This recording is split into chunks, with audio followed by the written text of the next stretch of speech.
श्री कृष्ण के नाम का चमत्कार कर देगा आपको भी हैरान। वृंदावन से एक गोपी प्रतिदिन दूध दही बेचने मथुरा जाती थी। एक दिन ब्रज में एक संत कथा करने आए, वो गोपी भी उनकी कथा सुनने गई। संत ने कथा में कहा, भगवान के नाम की बड़ी महिमा है, इस नाम का जाप करने से बड़े संकट टल जाते हैं। नाम तो भव सागर से तारने वाला है, यदि भव सागर से पार होना है तो भगवान का नाम कभी मत छोड़ना। कथा समाप्त होने के बाद वो गोपी अगले दिन फिर से दूध बेचने चली गई। उसी बीच रास्ते में यमुना जी थी। इसको देखकर गोपी को संत की बात याद आ गई कि संत ने कहा था भगवान का नाम तो भवसागर से पार लगाने वाला है। उसने सोचा, जिस भगवान का नाम भवसागर से पार लगा सकता है, तो क्या उन्हीं भगवान का नाम मुझे इस साधारण सी नदी से पार नहीं लगा सकता। इसी निस्वार्थ भाव के साथ गोपी भगवान का नाम लेकर यमुना जी की ओर आगे बढ़ गई। अब जैसे ही उसने यमुना जी में पैर रखा तो लगा मानो जमीन पर चल रही है, और ऐसे ही वो सारी नदी पार कर गई। दूसरे पार पहुंचकर उसे बहुत ही प्रसन्नता हुई और मन ही मन सोचने लगी कि संत ने तो ये तो बड़ा अच्छा तरीका बताया पार जाने का, अब रोज रोज नाविक को भी पैसे नहीं देने पड़ेंगे।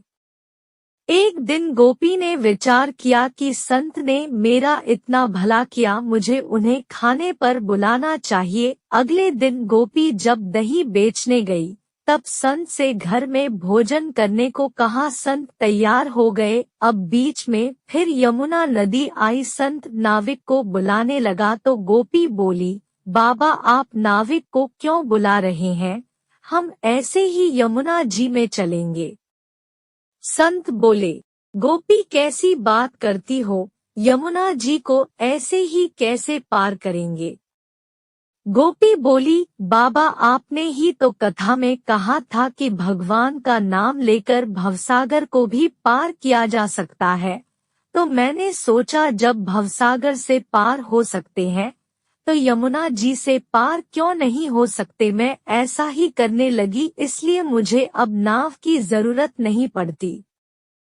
संत को ये सुनकर विश्वास नहीं हुआ और वो गोपी को कहने लगे, पहले तू चल, मैं तुम्हारे पीछे पीछे आता हूँ। गोपी रोजाना की तरह नाम का आश्रय लेकर यमुना जी को पार कर गई। गोपी को देखने के बाद जैसे ही संत ने यमुना जी में पैर रखा तो झपाक से पानी में गिर गए। ये देखकर संत बहुत हैरान हो गए। अब गोपी ने जब देखा तो कि संत तो पानी में गिर गए हैं, तब गोपी वापस आई और संत का हाथ पकड़कर जब चली तो संत भी गोपी की भांति ही ऐसे चले जैसे जमीन पर चल रहे हों। ये चमत्कार देखने के बाद संत उस गोपी के चरणों में गिर गए और कहने लगे कि गोपी तू धन्य है, वास्तव में तो सही अर्थों में भगवान कृष्ण के नाम का आश्रय तो तुमने लिया है, और मैं जिसने कृष्णा नाम की महिमा बताई तो सही पर स्वयं नाम का आश्रय नहीं लिया। दोस्तों, अगर भगवान के प्रति दिल में सच्ची भावना हो तो हम कुछ भी पार कर सकते हैं। जय श्री कृष्ण। ऐसी ही वीडियो के लिए चैनल को सब्सक्राइब करें, रोजाना मिलेगी नई जानकारी।